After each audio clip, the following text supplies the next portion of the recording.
que este es un pasaje dedicado a las mujeres. ¿Nadie dijo? A ver, las damas se fueron como el Señor se las llevó. Este es un capítulo dedicado a las mujeres. Amén. Y créanme que es una de las páginas más preciosas del Antiguo Testamento. Amén, un pasaje hermosísimo. Vamos a leer la historia de Eliseo y la Sunamita. Amén. Del verso 8 en adelante. Este capítulo 4 del libro de los Reyes es un capítulo netamente enfocado en mujeres. La primera historia es la historia de la esposa de uno de los siervos que de alguna manera estaban involucrados en el trabajo de la obra de Dios en ese entonces. Dice la Biblia que una mujer, la mujer de los hijos de los profetas, clamó a Eliseo diciendo: tu siervo mi marido ha muerto, y tú sabes que tu siervo era temeroso de Jehová, y ha venido el acreedor para tomarse 2 hijos míos como siervos. En la antigüedad era muy doloroso que había algunas personas que abusaban realmente de la calamidad de otros, abusaban de la situación económica. Y aunque la Biblia, Dios había dicho que no abusaran de las viudas, que no abusaran de los huérfanos, muchos lo hacían. Esta mujer había quedado viuda, su esposo era uno de los profetas de aquel entonces, Eliseo le conocía, pero él muere.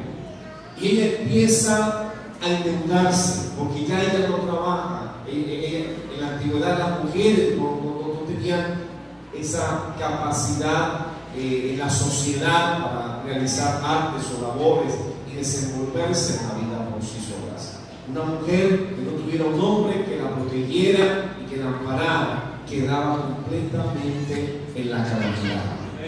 Y ella empieza a endeudarse y empieza a pedir prestado aquí, pedir prestado allá. Y llegó el momento en que ella se ve endeudada, pero en una magnitud terrible. No era un solo acreedor, no era un solo acreedor.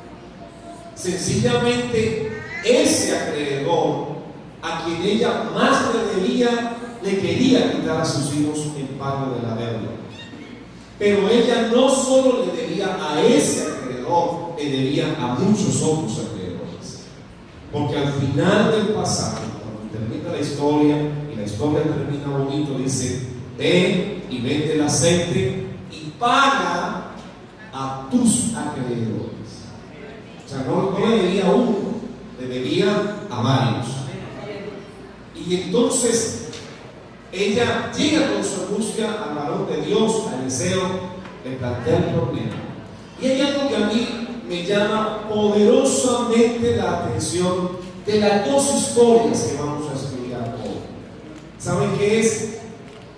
Es que estas mujeres en ningún momento le echan la culpa a Dios de su calamidad.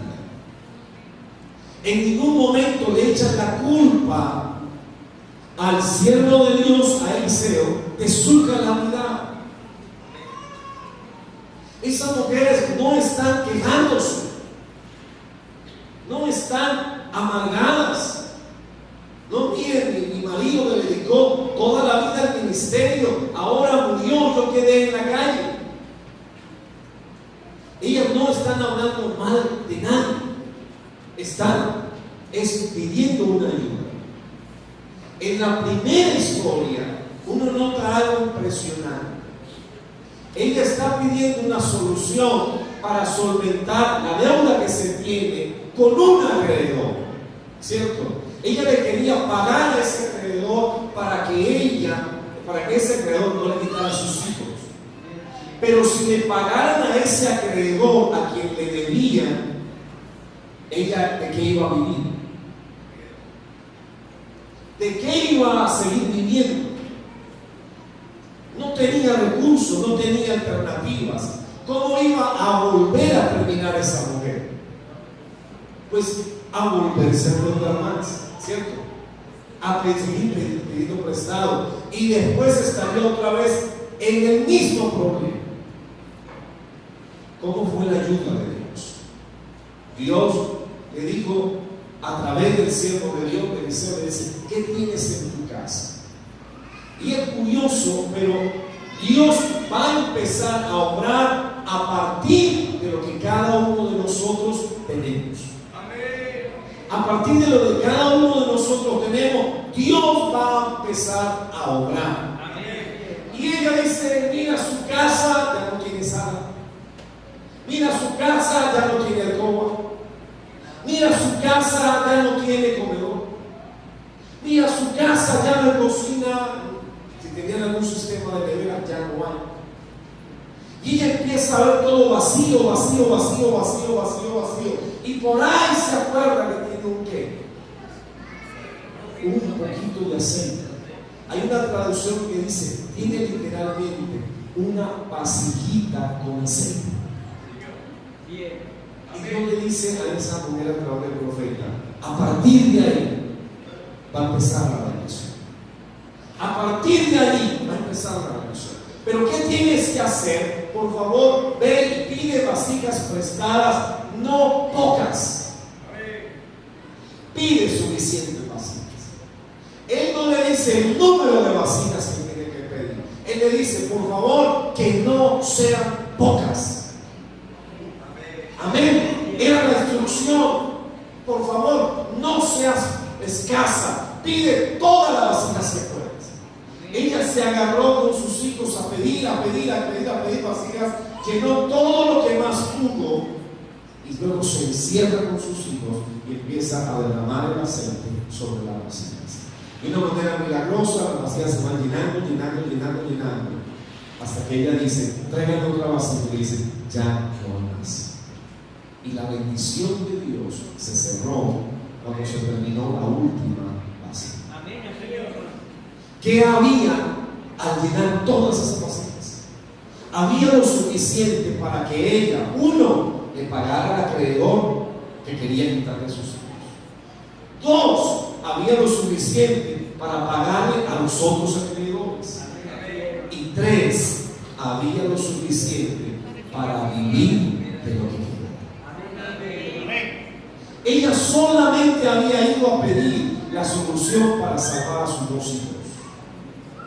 Pero Dios le dio una respuesta tan abundante.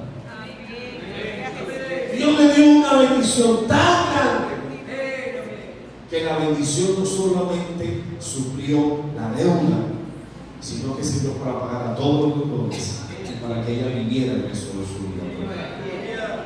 La otra historia es una historia que a mí me impacta, que a mí me fascina, porque es una historia pintoresca, es una historia como del común de la vida, de las cosas que pasan. Lo primero que notamos en esa historia es que a esa mujer se le da un título que no se le da a nadie más en la Biblia. A nadie más se le da en la Biblia.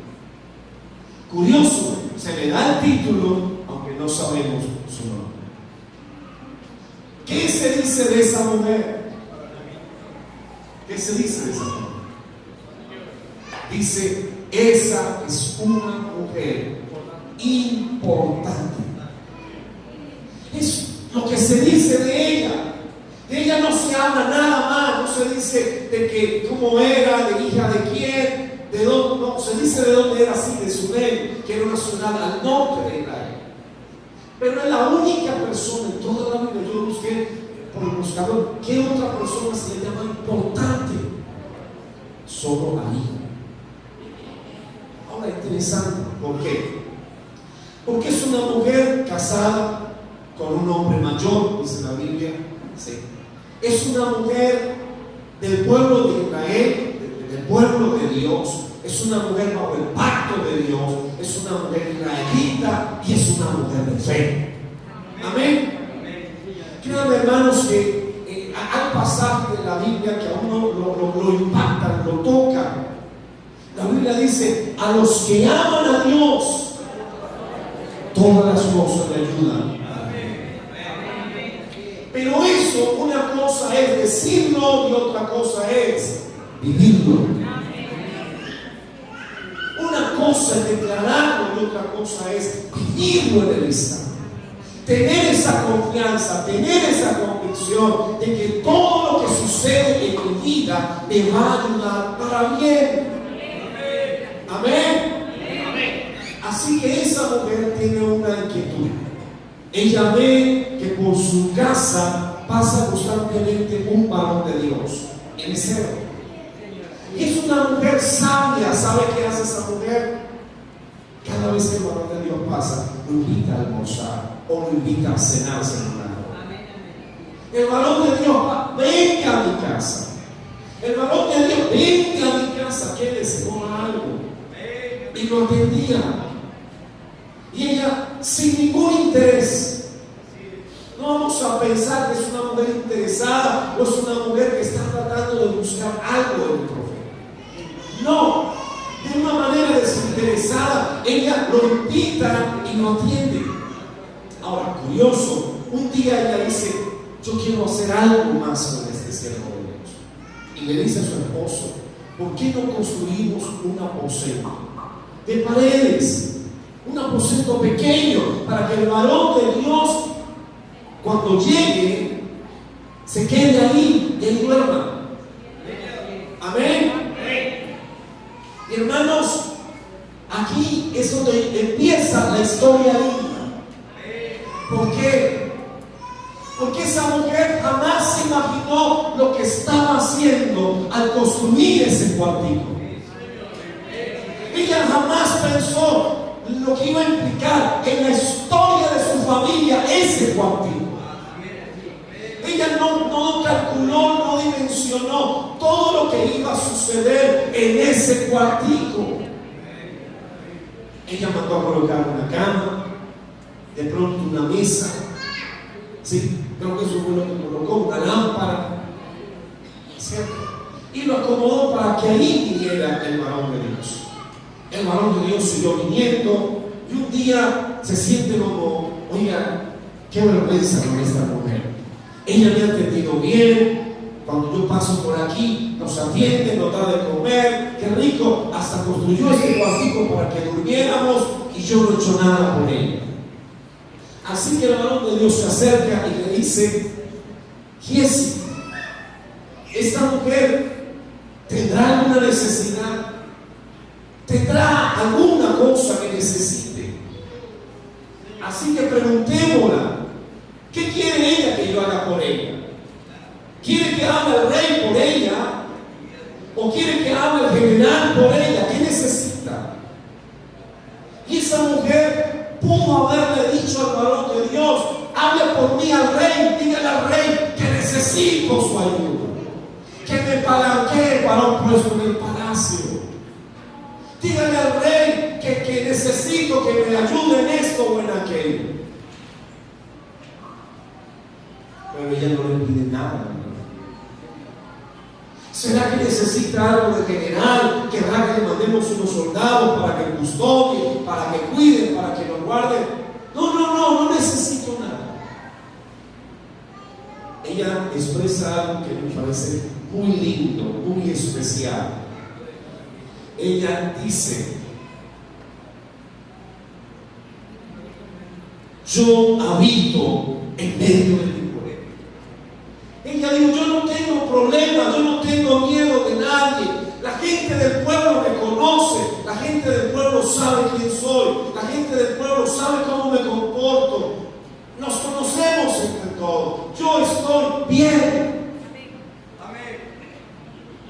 Oiga, de aquí en adelante, grábese esa frase.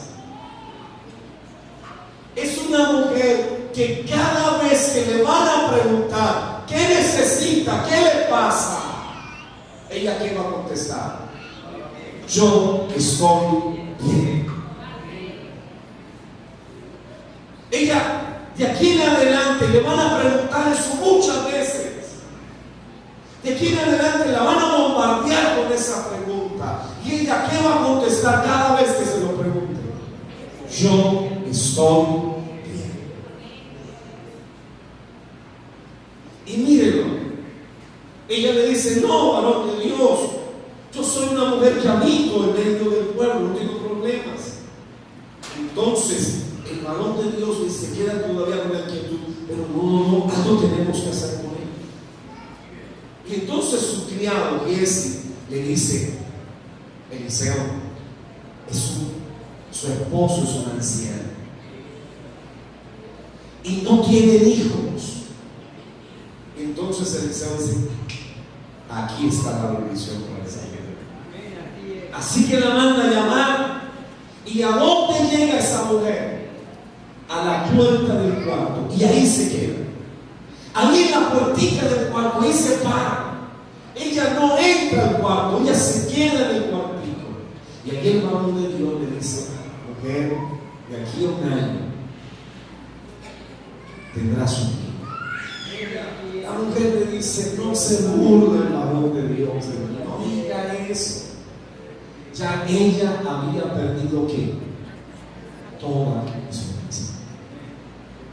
Ya ella había perdido toda esperanza. Su alegría, su deseo de ser madre, su deseo de cargar un niño. Ella había perdido toda ilusión. Ya decía: ya eso es imposible. De pronto ese era el anhelo de su corazón. De pronto esa había sido la petición durante muchos años, pero ya ella había perdido toda la esperanza de ser madre.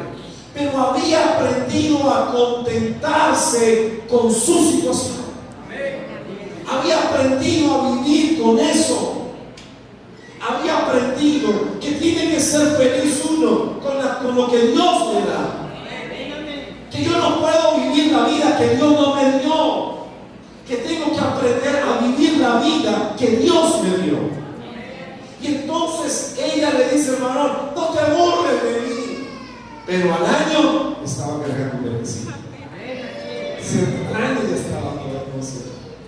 Y ella, ¿cómo sería la alegría, la ilusión, el gozo de tener ese hijo? Lo vio levantarse, lo vio crecer, lo vio hacerse un muchachito fuerte. Un día, que su padre estaba trabajando en el campo, entonces el niño va a buscar a su papá al campo. Y parece que en medio del campo el niño sufre de una insolación, porque él dice: mi cabeza, mi cabeza. Parece como que el niño sufrió de una insolación y cayó gravemente enfermo. Su padre entonces lo envía de regreso a la casa a la madre. La madre lo recibe, lo coloca en sus rodillas y lo tiene ahí, sin poder hacer absolutamente nada por él, hasta que el niño se murió. Yo le hago una pregunta: ¿tendría dolor en el corazón esa mujer? ¿Tendría sufrimiento en el corazón esa mujer? ¿Cómo estaría el corazón de esa mujer? En la antigüedad, lo normal para una mujer que perdía un ser querido, un papá, un esposo o un hijo, era darle rienda suelta a todo su dolor, a toda su ansiedad, y salir gritando, salir desesperada: se me murió, sale gritando, sale corriendo, para que todo el mundo salga a llorar con él, para que todo el mundo salga a lamentarse con él. Pero uno no la ve llorar, uno no la ve gritar, uno no la ve ansiosa, uno no la ve desesperada, uno ni siquiera la ve desacomodada.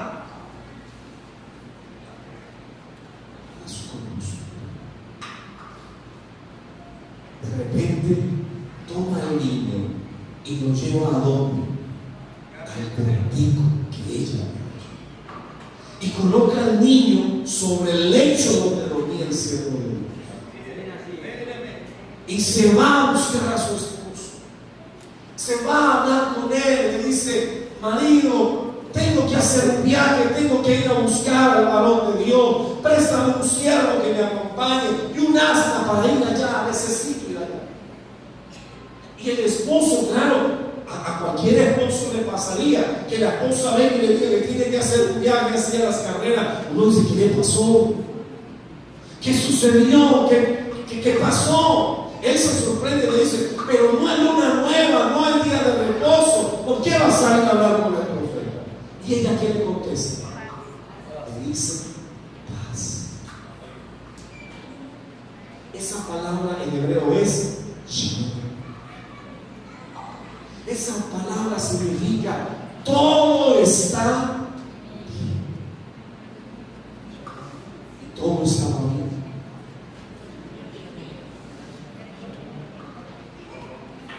Todo estaba bien. No estaba bien. Uno diría, no puede estar bien. ¿Cómo que shalom? ¿Cómo que paz? Ella debe de tener un huracán en el alma, ¿cierto?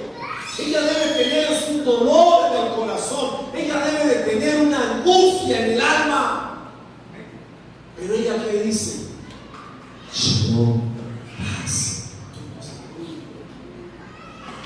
No le dice nada a su esposo. Se monta en el asno, toma el siervo y le dice, vámonos. Y a quien nos quiera detener en el camino, no te vas a detener. No vas a atender a nadie. Hasta que yo te diga, no te detengas. Y se va ella rumbo allá. Y ese día sale el sacerdote, el varón de Dios, Eliseo, que estaba en el monte Carmelo, como a 25 kilómetros de donde estaba el Jesús.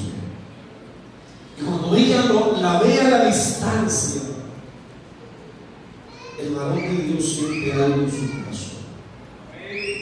Él dice, esta mujer no es una mujer que coloque, que esté buscando, que salga porque sí. Esa no es una mujer que venga a pedirme o a visitarme por cualquier motivo. Si esa mujer viene, es porque algo ha pasado.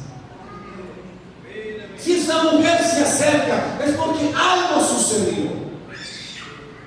Entonces él llama a su criado, Giezi, le dice, Giezi, ve corriendo, pregúntale a la mujer, ¿cómo está? ¿Está bien ella? ¿Está bien su marido? ¿Está bien su hijo? Y Giezi va corriendo, llegando a la mujer, le pregunta, el varón de Dios te manda a preguntar, ¿estás bien tú? ¿Está bien tu marido? ¿Está bien tu hijo? Y ella le contesta, todo bien. Se parece a Valderrama, ¿verdad?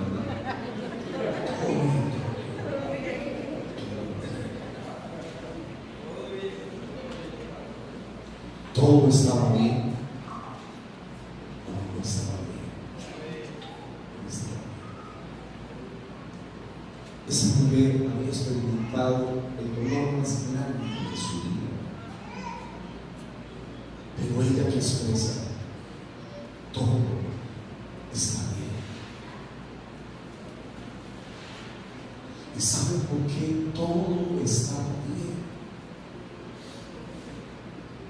Porque cuando nosotros tenemos al Señor a nuestro lado, yo puedo confiar que Él tiene el control de todo lo que pasa.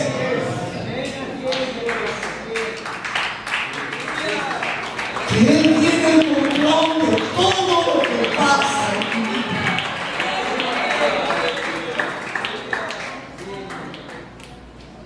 A ella se le había muerto su hijo, pero no se le había muerto su fe en el Señor. A ella se le había muerto el hijo de sus entrañas, pero ella sabe todavía Dios sigue vivo y mi vida está en las manos de Dios. Ella tiene su dolor, claro que tiene su dolor. Ella tiene su angustia, claro que tiene su angustia. Pero ella que está declarando, todo está bien. ¿Y cómo es posible que todo esté bien? Porque es que todo sigue estando en las manos de Dios.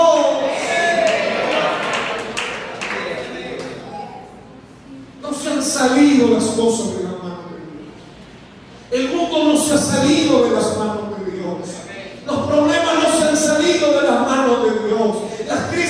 han salido de las manos de Dios. Para los hijos de Dios, todas las cosas deben de estar bien.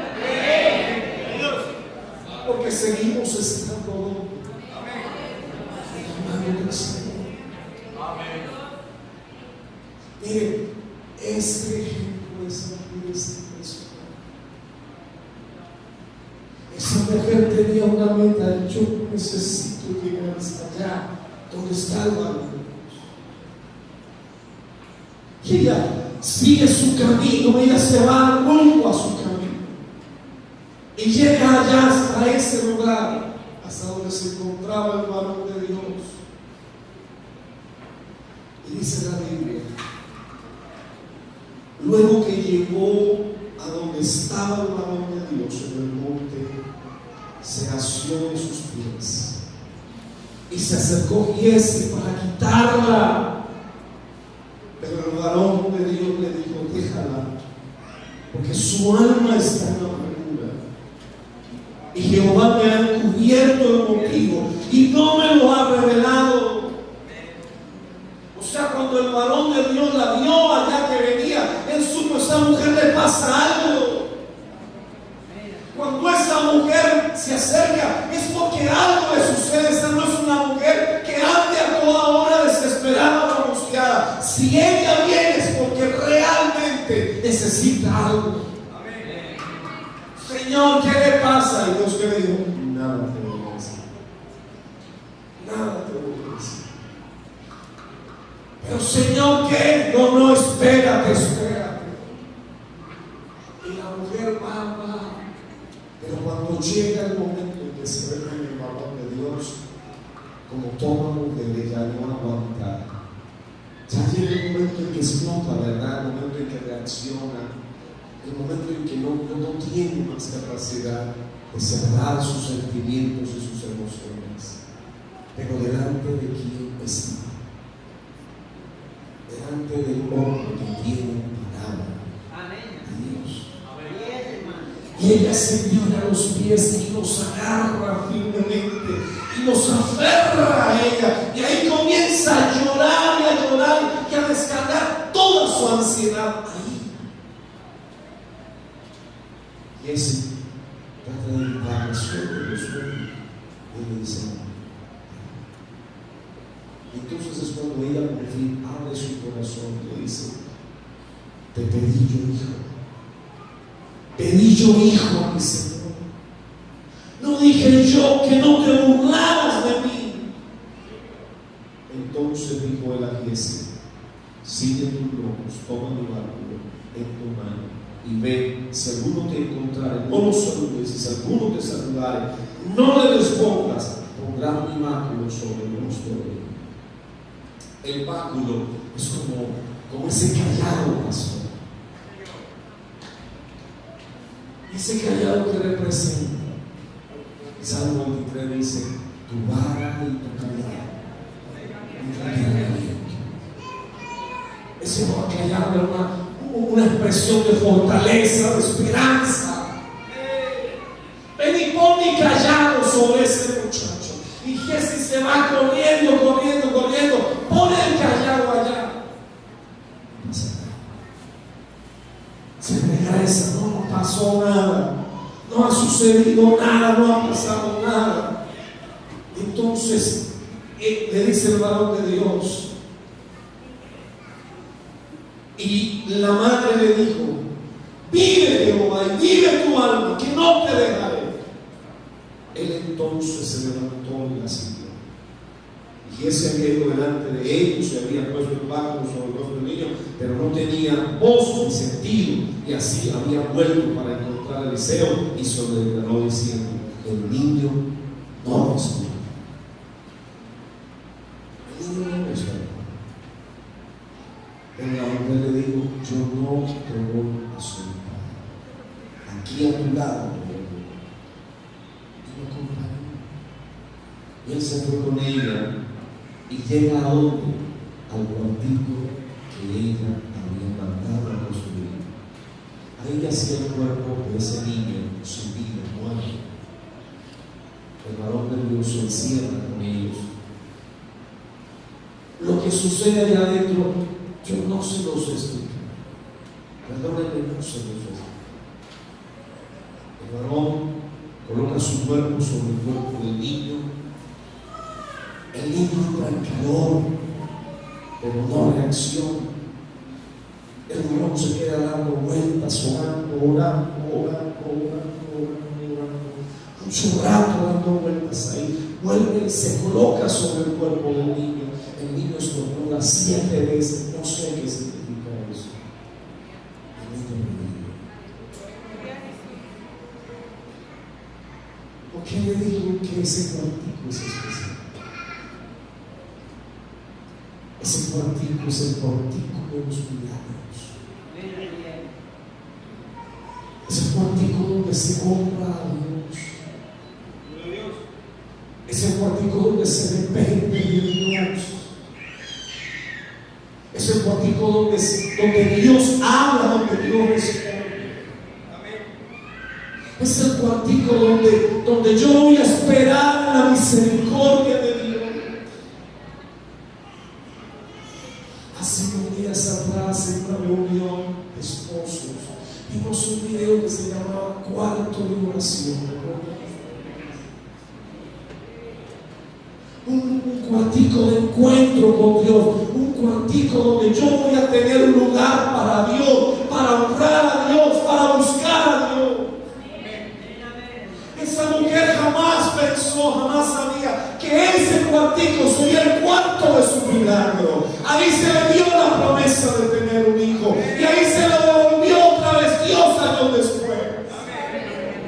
Ella había construido un cuarto simplemente por hacer un detalle de gentileza, por hacer un detalle de atención a un varón de Dios, pero no se daba cuenta que estaba construyendo el cuarto de su milagro. Y allí ella vio a su hijo levantarse de la muerte. Hermano, qué bueno es construir un cuarto de Dios. Pero más que un cuartico, lo que yo resalto de esta mujer es algo que llamamos el lenguaje de la fe. El lenguaje de la fe. El lenguaje de uno no andar de pronto llorando la tristeza y llorando el infortunio. No llorar por lo que está sucediendo, por lo que va a pasar o por lo que ha pasado, sino tener esa confianza de que Dios tiene todo. Ella dijo: Dios me dio ese hijo, y si Dios me lo quiere quitar, ¿quién soy yo para pelear? Y si Dios me lo devuelve, pues gloria a Dios que me lo devuelve. Pero todo está en las manos de ¿quién? Eso se llama un lenguaje. Un lenguaje donde yo vivo honrando a Dios, donde entiendo que por el caminar de la vida voy a pasar por dificultades, voy a pasar por momentos difíciles, voy a pasar por momentos angustiosos. Pero ¿de qué me sirve contarle al uno o contarle al otro mi tragedia, mi dolor? Porque ni el uno ni el otro me van a solucionar el problema. ¿Quién me puede solucionar el problema? ¿Quién me puede ayudar en el momento de la angustia? ¿Quién es el que tiene el poder y la autoridad para hacer algo sobrenatural? Ese es Dios. ¿Y qué tengo yo que hacer con él? Pues invócame en el día de la angustia, y tú me honrarás. Este es un ejemplo, tal vez uno de los ejemplos más hermosos de fe en el Antiguo Testamento. Es uno de los ejemplos más lindos de fe en el Antiguo Testamento. Una mujer que con su dolor, con su angustia, todo el mundo le pregunta: ¿y cómo te va? Bien. ¿Por qué? Porque si yo estoy en esa Dios. Y siempre dice que yo tenga que vivir algo, Él sabe por qué. De pronto yo no entienda por qué lo voy a vivir. De pronto yo no lo comprenda por qué lo voy a vivir. Pero Él sabe. Cosas que yo no sé. Cosas que yo no entiendo. ¿Y qué debo de hacer? Pues confiar que Él sigue siendo el Dios bueno, en quien yo siempre he creído. Hermano, así tengamos que pasar momentos a Dios sigue siendo bueno. Y si estamos en la mano de un Dios bueno, ¿será que Él va a hacer algo malo contra nosotros? No me dará cosas buenas. Yo voy a invitarle que esté bien, Dios nos ve. Pero qué lindo, qué inspirador es esta vida. Qué ejemplo de fe tan hermoso es esta vida. Qué ejemplo tan lindo de fe es la vida de esta ciudad.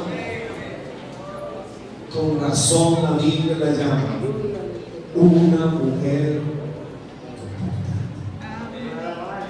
No era porque fuera importante en la sociedad. No era porque fuera importante económicamente. No era porque fuera importante en muchos aspectos de la vida social. Qué importante es tener una mujer con una fe como esa. Qué importante es tener hombres y mujeres con una fe tan poderosa en los momentos maravillosos. Yo le quiero decir algo a aquellas personas que aún no son cristianas. Permítanme, Señor, decir con todo respeto, con todo el amor, pero permítanme decirlo: si usted aún no es cristiano, las cosas para usted no están bien. No están bien. Si usted todavía no le ha entregado su vida a Jesucristo, si usted todavía no es de esta preciosa familia de Dios, si usted todavía no es una hija de Dios, las cosas todavía no están bien para usted. Pero si eres un hijo de Dios, si somos hijos de Dios, entonces podemos decir como esta mujer: las cosas están bien. Las cosas están bien. Porque estamos en sus manos. Vamos a levantar las manos ahí donde tú estás.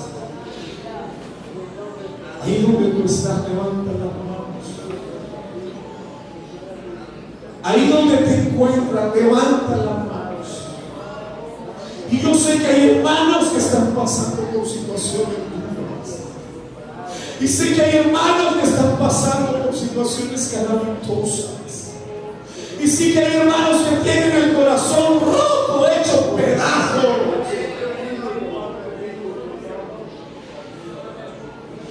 Yo digo, hay un cuarto que te espera, hay un cuarto que te está esperando. El cuarto de tu bendición te está esperando. El cuarto de tu milagro te está esperando. El cuarto de tu milagro te está llamando.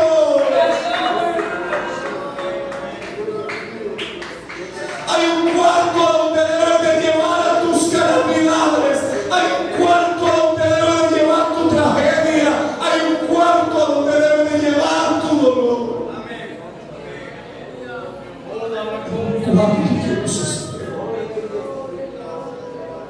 Esa mujer llevó hace cuántico a su hijo, llevó ese cuerpo que estaba ya muerto. Ella va y lo suelta, lo entrega ahí en ese cuántico, porque ella dice: ahí me lo dieron, ahí me lo pueden devolver. Hermano, no te quedes sin construir un cuarto para tu milagro. No te quedes sin construir un cuarto que tú puedas traer tu angustia, tu tragedia, tu dolor, tu tristeza. Si no puedes entregar eso, La Biblia dice: echando toda vuestra ansiedad sobre Él, porque es que Él tiene cuidado de nosotros. No se ha cortado la mano de Dios para salvar. No se ha cortado la mano. Dios no se ha empequeñecido. No, jamás.